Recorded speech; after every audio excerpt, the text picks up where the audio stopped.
بسم اللہ الرحمن الرحیم۔ شروع کرتا ہوں اللہ کے پاک نام سے جو بہت بڑا مہربان نہایت رحم والا ہے۔ دوستوں، بہنوں، بھائیوں، بزرگوں، السلام علیکم ورحمۃ اللہ وبرکاتہ۔ اپنے اس اسلامی چینل میں ہم انبیاء کرام کی پرانی کہانیاں کا ذکر کرتے ہیں، اور ہم نے حضرت اسماعیل علیہ السلام، حضرت ابراہیم علیہ السلام کی کہانی شروع کی ہوئی ہے۔ تو آج اس قسط میں، قسط نمبر 13 میں ہم بیان کر رہے ہیں حضرت ہاجرہ علیہ السلام اور اسماعیل علیہ السلام مکہ میں۔ حضرت عبداللہ بن عباس رضی اللہ تعالیٰ بیان کرتے ہیں، سب سے پہلے جس خاتون نے کمر بند استعمال کیا وہ اسماعیل علیہ السلام کی والدہ تھی۔ انہوں نے کمر بند استعمال کیا تاکہ ان کے نشان قدم سارہ علیہ السلام سے پوشیدہ رہیں۔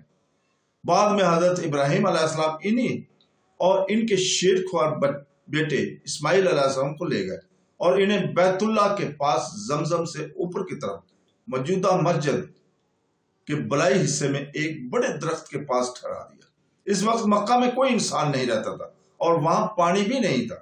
آپ نے انہیں وہاں اتارا اور ان کے پاس کھجوروں کا ایک تھیلا اور پانی کا ایک مشکیزہ رکھ دیا۔ پھر ابراہیم علیہ السلام واپس چل پڑے۔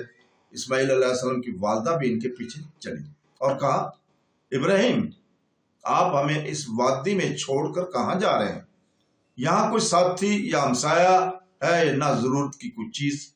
انہوں نے کئی بار یہ بات کہی، لیکن آپ ان کی طرف متوجہ نہ ہوئے۔ آخر انہوں نے کہا، کیا آپ کو اللہ تعالیٰ نے یہ حکم دیا ہے؟ انہوں نے فرمایا، ہاں۔ وہ بولی، تب وہ ہمیں ضائع نہیں ہونے دے گا، اور پلٹ گئی۔ حضرت ابراہیم علیہ السلام چلتے چلتے جب کھائی پر پہنچے، مسنیہ کھائی پر پہنچے جہاں سے وہ لوگ نظر نہیں آ رہے تھے، تو انہوں نے کعبہ شریف کی طرف منہ کر کے ہاتھ اٹھا دیے اور دعا مانگی۔ ابراہیم علیہ السلام نے جو دعا مانگی، سورہ ابراہیم میں اس کا ذکر ہے۔ اللہ تعالیٰ فرماتا ہے، اے پروردگار، یہ آیت کا ترجمہ ہے، اے پروردگار، میں نے اپنی اولاد میدان مکہ میں جہاں کھیتی نہیں تیرے عزت اور عذاب والے گھر کے پاس لا بسائی ہے۔ اسے پروردگار تاکہ یہ نماز پڑھیں، سو تو لوگوں کے دلوں کو ایسا کر دے کہ ان کی طرف جھکے رہیں، اور ان کو پھلوں سے رزق دے تاکہ تیرا شکر کرے۔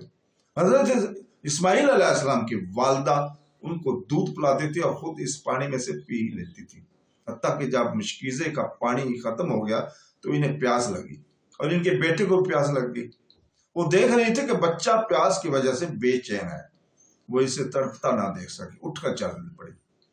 انہیں اپنے قریب کی زمین میں سے صفا پہاڑ سب سے قریب معلوم ہوا، وہ اس پر چڑھ گئے۔ پھر وادی کی طرف منہ کر کے دیکھا کہ کوئی انسان نظر نہ آتا ہے، کوئی نظر نہ آیا۔ وہ صفا سے اترے، جب وادی کے نشیب میں پہنچی تو قمیص کا دامن جو زمین تک پہنچتا تھا اٹھا کر اس طرف بھاگی۔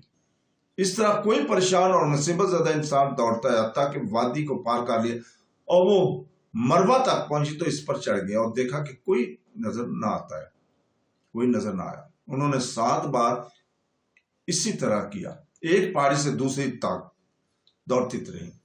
حضرت عبداللہ بن عباس رضی اللہ تعالیٰ بیان کرتے ہیں کہ نبی کریم صلی اللہ علیہ وسلم نے فرمایا، لوگ اسی وجہ سے ان دونوں پہاڑیوں صفا اور مروہ کے درمیان دوڑتے ہیں۔ جب وہ آخری چکر میں مروہ پر پہنچی تو انہیں کوئی اور آواز محسوس ہوئی۔ انہوں نے اپنے آپ سے کہا، چپ۔ پھر غور سے سنا تو دوبارہ آواز سنائی دی۔ انہوں نے کہا، تو نے آواز سنا دی ہے، اگر تو مدد کر سکتا ہے تو ہماری مدد کر۔ اچانک انہوں نے دیکھا کہ زمزم کے مقام پر ایک فرشتہ کھڑا ہے۔ سبحان اللہ۔ اس فرشتے نے اپنی ایڑی سے یا اپنے پر سے زمین کھودی تو پانی نکلا۔ آپ اسے حوض کی صورت دینے لگی اور اپنے ہاتھ سے اس طرف رکاوٹ بنانے لگی اور چلو بھر بھر کا مشکیزے میں ڈالنے لگی۔ ان کی چلو بھرنے کے بعد پانی پھر نکل آتا۔ حضرت عبداللہ بن عباس رضی اللہ تعالیٰ بیان کرتے ہیں کہ نبی کریم صلی اللہ علیہ وسلم نے فرمایا، اللہ تعالیٰ حضرت اسماعیل علیہ السلام کی والدہ پر رحمت فرمائے، اگر وہ زمزم کو بہنے دیتی، یا فرمایا اگر پانی سے چلو نہ بھرتی تو وہ ایک بہتے ہوئے چشمے کی صورت اختیار کر لیتا۔ راوی بیان کرتے ہیں یہاں پہ کہ پھر ہاجرہ نے پانی پیا اور بچے کو دودھ پلایا۔ فرشتے نے اس نے کہا کہ آپ ہلاکت کا اندیشہ نہ کریں، یہاں اللہ کا گھر ہے جس کی تعمیر یہ بچہ اور ان کا والد دونوں مل کر کریں گے۔ اللہ تعالیٰ اپنے لوگوں کو ضائع نہیں ہونے دیتا۔